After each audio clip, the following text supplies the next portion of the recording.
الحمدللہ ہم وہ قوم ہیں، جب بھی اسلام پر، توحید پر کوئی بات آئی ہے، کوئی آنچ آئی ہے، کوئی خطرہ ہوا ہے، دفاع کرنے والے ہم ہیں۔ اور ہم اس لیے ہم پر یہ واجب ہے کہ ہم علی کے ماننے والے ہیں۔ علی کا علم ہمارے سینوں میں ہے یا ہماری کتابوں میں ہے؟ ہونا سینوں میں چاہیے تھا، کتابوں میں ہے۔ وہ ہمارے اسلاف کی قربانیاں ہیں جنہوں نے یہ علم ہم تک منتقل کیا ہے۔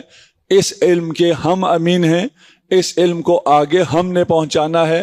مجھ سے کہا بھی گیا کہ آپ یہ جو بحث کر رہے ہیں یہ تو سب کرتے ہیں، یہ تو اس کے لیے ایام اعزاء کی ضرورت نہیں تھی، توحید پر بحث باقی لوگ بھی کرتے ہیں، اس میں اور ہم میں کیا فرق ہوا؟ ہم میں اور کسی اور میں فرق یہ ہے کہ ہم جب خدا کی توحید کا بیان کرتے ہیں تو علی کی زبان سے کرتے ہیں، اور علی توحید مولا الموحدین ہے۔ مولا مانتے ہیں نا، لیکن کس چیز کا مولا؟ موحدین کا مولا ہے، متقین کا امام ہے۔ مولا الموحدین کی جو توحید ہے وہ توحید کسی کے پاس نہیں ہے۔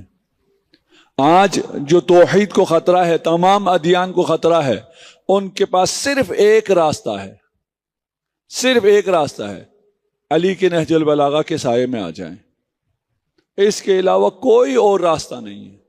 اب ان خرافات پر، ان غلط نظریات پر یہ پڑھی لکھی باشعور نئی نسل قائم نہیں رہ سکتی کہ ہمارے بڑوں نے کہا ہے اس لیے تم بھی مان لو۔ اب ہماری یہ الحمدللہ جو نسل ہے وہ یہ باتیں ماننے کے لیے تیار صرف اس لیے نہیں ہے کہ یہ ہمارے بزرگوں نے کہی ہے، یہ سوال کرتے ہیں۔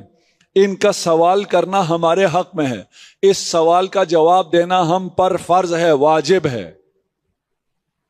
اور توحید کا جو مرتبہ اور جو منزلت امیر المؤمنین کے پاس ہے وہ کوئی اس کا سوچ بھی نہیں سکتا ہے۔ کسی نے اس قسم کی کوئی بات اپنے منہ سے نکالی ہی نہیں ہے۔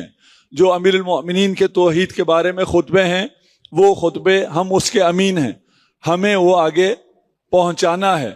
اور علم کی ترقی ہمیں کسی بھی طرح سے دین سے نہیں روکتی ہے۔ کسی نے کہا تھا، کسی ایتھیسٹ نے کہا ہے کہ ابھی جو یہ علم آگے بڑھا ہے تو اس کاسمولوجی نے پرانی تھیولوجی کی جگہ لے لی ہے، تھیولوجی کی اب ضرورت نہیں ہے، کاسمولوجی جو ہے وہ تھیولوجی بن گئی ہے۔ لیکن علم کی اس ترقی نے، یہ کہنے والے نے، علی کا اگر نہج البلاغہ دیکھا ہو تو میں یہ بات اس کا اعلان کرتا ہوں کہ جو قدیم کاسمولوجی تھی وہ اب جب اس منزل تک پہنچی ہے کہ وہ علی کی تھیولوجی کو سمجھنے کی پوزیشن میں آئی ہے، اب جدید کاسمولوجی علی کی تھیولوجی ہوگی۔ اسے ثابت آپ نے کرنا ہے، دنیا تک آپ نے پہنچانا ہے، اور کس نے پہنچانا ہے؟ یہ ہماری ذمہ داری ہے، ہمیں یہ سب سے پہلے سمجھ میں آنا چاہیے۔ اس میں یہ صرف علماء کی ذمہ داری نہیں ہے، علماء یہ سارا کام نہیں کر سکتے۔ جو جدید سائنس کا کام ہے، جو جدید سائنس کے اسٹوڈنٹس ہیں وہ آئیں ہمارے ساتھ بیٹھیں۔ آپ ہمیں بگ بینگ تھیوری سے ڈراتے ہیں، گزشتہ مجلس میں ہم نے بتا دیا کہ بگ بینگ تھیوری اگر صحیح ہو بھی سکتی ہے، نہیں بھی ہو سکتی ہے، اس میں بہت سی تبدیلیاں بھی آئیں گی۔ جس طرح پیش کیا گیا ہے اس طرح نہیں ہے، اور کس طرح ہے آج میں علی کے نہج البلاغہ سے پیش کرتا ہوں کہ یہ کائنات کیسے وجود میں آئی ہے، ذرا دیکھیے گا۔ اور اگر آپ کی جو 9 دن کی زحمت ہیں آج اگر میرے گلے نے ساتھ دیا تو انشاءاللہ آپ کو جو آپ نے زحمت اٹھائی ہے اس کا آج آپ کو پھل ملنے والا ہے انشاءاللہ۔ اس سے پہلے یہ عرض کر دوں کہ ہم علم کے خلاف نہیں ہیں، سائنس کے خلاف نہیں ہیں۔ ابھی بھی سائنس میں اور جدید کاسمولوجی میں جو کچھ ہے ہم انہی سے پوچھیں گے، سائنٹسٹ سے پوچھیں گے، یہ میرا فیلڈ نہیں ہے۔ جو کچھ میں بیان بھی کر رہا ہوں میں نے انہی کی کتابیں پڑھ کر ہی بیان کی ہیں۔ جیسے دین ہمارا فیلڈ ہے اس میں آپ رائے نہیں دے سکتے پڑھے بغیر، پڑھ کے دے سکتے ہیں، پڑھے بغیر ہی نہیں کہہ سکتے کہ اس کو یوں ہونا چاہیے اس کو وہ ہونا چاہیے۔ ہم سائنس کے بارے میں وہی جو سائنٹسٹ کہیں گے اسی پہ درخواست ہمارے آپ سے یہ ہے کہ ہم کب تک ان کی تقلید کرتے رہیں، ہم آگے بڑھیں ہمارے بچے بھی سائنس میں سائنٹسٹ بنے اور اس افلاک کو خود دیکھیں اور اس نگاہ سے دیکھیں جس نگاہ سے علی دکھا رہے ہیں. انشاءاللہ اس کا فائدہ یہ ہونا چاہیے، ان مجالس کا فائدہ یہ ہونا چاہیے کہ ہمارے بچے یہ عزم کریں، یہ جزم کریں، پیسے کے لیے نہیں بلکہ ایک ہدف کے لیے، ایک مقصد کے لیے، ایک نیک مقصد کے لیے علم حاصل کریں.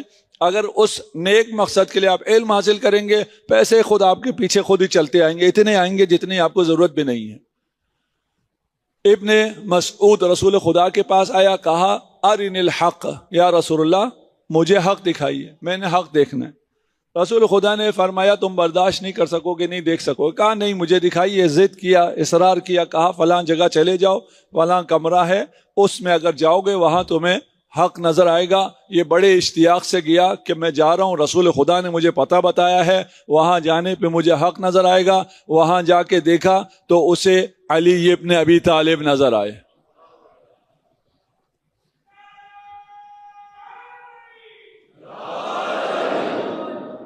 دیکھا علی نماز پڑھ رہے ہیں، پوچھنا چاہتا تھا، میں حق کی تلاش میں آیا تھا، یہاں اور آپ کے علاوہ تو کوئی نہیں ہے.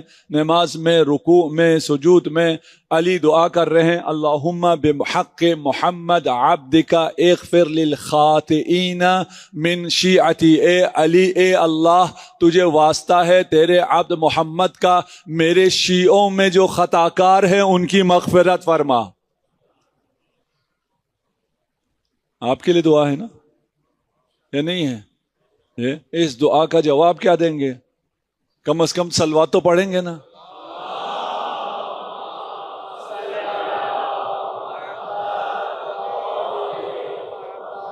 حق دیکھنے گیا تھا، علی نظر آیا، انتظار کیا، علی کی دعا سننے کو ملی کہ وہ آپ کو دعا دے رہے ہیں، آپ میں سے بھی جو خطاکار ہیں ان کو نظر میں رکھا ہوا ہے، چھوڑا نہیں ہے.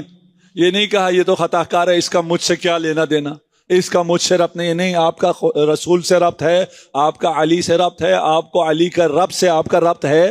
یہ ربط کبھی بھی نہیں ٹوٹتا، جتنی بھی خطائیں آپ سے سرزد کیوں نہ ہو جائیں.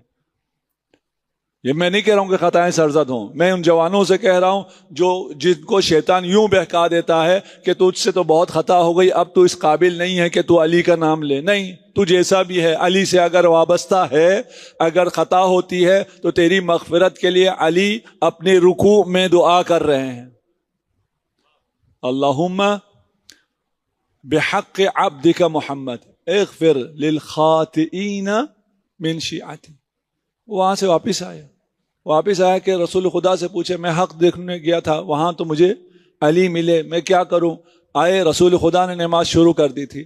رسول خدا جب نماز پڑھ رہے ہیں، رکوع میں گئے، رسول خدا دعا کر رہے ہیں، اللہم بحق عبدک علی اغفر للخاطئین من امتی. اے اللہ، تجھے علی کا واسطہ ہے، میری امت کے خطا کاروں کو معاف کر دے. یہ جو حق دیکھنے گیا تھا، حق کی تلاش میں گیا تھا، یہ اور پریشان ہو گیا. رسول خدا نماز پڑھ رہے ہیں، اس کا اضطراب اتنا بڑا کہ رسول خدا نے نماز کو جلدی ختم کیا اور کہا کہ اے ابن مسعود، اکفر بعد الایمان، آیا ایمان کے بعد کفر اختیار کرنا چاہتے ہو؟ اس نے کہا حاشا، بالکل بھی نہیں. پھر کیوں اتنے پریشان ہو؟ کہا میں حق ڈھونڈنے گیا، علی نظر آیا، علی آپ کا واسطہ دے رہے ہیں، واپس آیا، آپ علی کا واسطہ دے رہے ہیں، میں نہیں سمجھ پایا آپ میں سے افضل کون ہے. یقیناً آپ افضل ہیں، لیکن جس کا آپ افضل واسطہ دے رہا ہو وہ ہو سکتا ہے آپ سے بھی افضل ہو. میں بہت پریشان ہوا، مجھے کچھ سمجھ نہ آیا، اس لیے میں اضطراب میں آ گیا.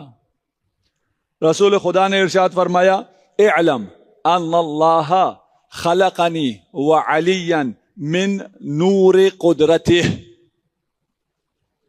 دونوں کا تعارف کرایا جا رہا ہے کہ اللہ نے مجھے اور علی کو اپنے نور قدرت سے خلق کیا. قبل ان یخلق الخلق بألفی عام، اس سے پہلے کہ باقی کسی کو خلق کیا جاتا، اس سے 2000 سال پہلے مجھے اور علی کو خلق کیا از لا تسبیح ولا تقدیس، نہ کوئی تسبیح تھی نہ کوئی تقدیس تھی. ففتق نوری فخلق منہ السماوات والارض، اس کے بعد میرا نور پھوٹا اور میرے نور سے سماوات اور ارض کو خلق کیا خدا نے. آپ بگ بینگ سے آگے نہیں جا سکتے نا، ہم آپ کو بگ بینگ سے آگے لے کے جا رہے ہیں. بگ بینگ سے پہلے کیا ہے؟ سب سے پہلے نور محمد اور نور علی خلق ہوا ہے. ہو نہیں سکتا ہے اس کائنات کا آغاز محمد و علی کے علاوہ ہو، اس لیے کہ خدا جب اپنا قرآن کا آغاز کرتا ہے، کتاب تشریح کا آغاز کرتا ہے، تو اپنے ہی نام سے کرتا ہے، بسم اللہ الرحمن الرحیم. یہ نہیں ہو سکتا کہ کائنات کا آغاز کرے اور کتاب تکوین کا آغاز اللہ کے نام سے نہ ہو. تکویناً جو نام جو اسم خدا ہے وہ محمد و علی ہیں. صلوات پڑھ دیجئے محمد و علی محمد.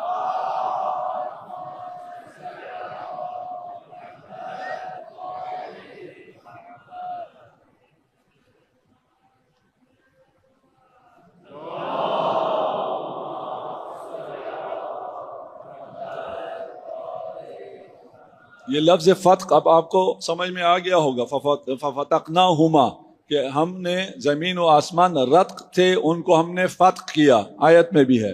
اور اس کا آغاز جو ہے اس فتق سے ہوا ہے. یہ فتق بینگ نہیں ہے، دھماکہ نہیں ہے، یہ وہ خوبصورت آغاز ہے جو ہر پودے کا آغاز ہے، ہر انسان کا آغاز ہے، ہر پھل کا آغاز ہے. وہ سب ایک بیج میں ہوتا ہے، ایک جگہ وہ تمام درخت، وہ ساری شاخیں، وہ پھل اسی بیج کے اندر ہوتا ہے. اس میں سے وہ پھوٹتا ہے، نمودار ہوتا ہے. اس طرح زندگی کا آغاز ہوتا ہے. جس طرح یہ بیج زمین سے نکلتا ہے، اسی طرح کائنات کا آغاز نور محمد و علی کی خلقت سے ہوا. اس کے بعد نور محمد سے یہ زمین و آسمان خلق ہوئے. ففتق نور علی ابن ابی طالب، علی کا نور فتح ہوا، اس سے کرسی اور عرش خلق ہوا. اس کے بعد حسنین کی باری آتی ہے. اس کے بعد یہ روایت یہ کہتی ہے کہ یہ خلق ہوئے اور زمین میں، آسمان میں، کائنات میں، زمین کی تو بات نہیں ہے، کائنات میں ابھی اندھیرا تھا. ملائکہ نے شکایت کی اور کہا ہمیں اس اندھیرے سے، تاریکی سے نجات دلائی جائے. اس تاریکی سے نجات دلانے کے لیے خدا نے پہلے ایک کلمہ ارشاد فرمایا، اس کلمے سے ایک روح وجود میں آئی. پھر دوسرا کلمہ ارشاد فرمایا، اس کلمے سے ایک نور وجود میں آیا. اس روح کو اس نور میں ملا کر اس روشنائی کو اپنے عرش پر رکھا. اس روشنائی سے، اس نور عظمت الہی سے ساری کائنات روشن ہو گئی، اور اس نور کا نام خدا نے فاطمۃ الزہرا رکھا.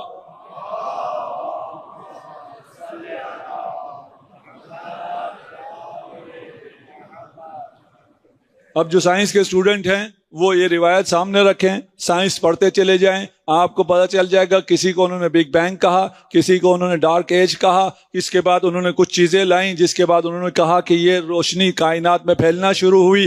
ان چیزوں کا ابھی 1000 سال بعد، 1200 400 سال بعد لوگوں کو پتہ چلا تھا.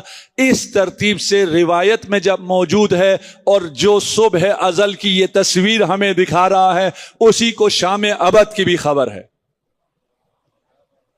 توحید ہم نے پہنچانا ہے، اور کس نے پہنچانا ہے؟ پھر امیر المؤمنین، دیکھیں پرندے دو طرح کے ہیں. ایک پرندہ جسے آپ نے قفس میں حبس کر رکھا ہے، کیا کہتے ہیں، پنجرے میں آپ نے بند کر رکھا ہے. ایک پرندہ ہے جو آزاد فضاؤں میں اڑتا ہے. جو آزاد فضاؤں میں اڑتا ہے اس نے ساری اس ارض کو دیکھ رکھا ہے، باغوں کو دیکھ رکھا ہے، نہروں کو دیکھ رکھا ہے، بادلوں کو دیکھ رکھا ہے، پہاڑوں کو دیکھ رکھا ہے. جس کو آپ نے پنجرے میں بند کیا ہے اسے تو کچھ نظر نہیں آیا، اسے صرف پنجرہ اور کمرہ ہی نظر آیا ہے. ہم بھی پرندہ ہیں، لیکن اس قفس میں بند، پنجرے میں بند پرندہ ہیں. اور علی ابن ابی طالب وہ ہستی ہے جو محو پرواز ہے آسمانوں میں، اور ان تمام حقائق کو، اس کائنات کی خلقت کو اپنی آنکھوں سے خود دیکھ رہے ہیں. ابھی سائنٹسٹ بگ بینگ کا فرضیہ دے سکتا ہے، ایسا ہو سکتا ہے، اس کے علاوہ کچھ نہیں کہہ سکتا. لیکن علی نہج البلاغہ میں ارشاد فرما رہے ہیں، انشاء الخلق انشاء وابتدأہ ابتداء. اسی خطبے میں پہلے میں نے آپ کو پیش کیا تھا فاطر الخلائق بقدرتہ، جس نے خلائق کو اپنی قدرت سے پیدا کیا ہے۔ علی ابن ابی طالب توحید خدا اور ابتدائی خلقت کا بیان فرما رہے ہیں، وہ عمومی تھا۔ یہاں انشأ الخلق انشاءً، خلق مخلوق کو خلق کیا نہیں کہا، زمین و آسمان کو خلق کیا نہیں کہا، فرما رہے ہیں کہ انشاء کیا۔ انشاء اور املا شاید سنا ہو، املا ہم لوگ کہتے ہیں، انشاء بھی ہم لوگ کہتے ہیں، اگر اردو اب بچوں کی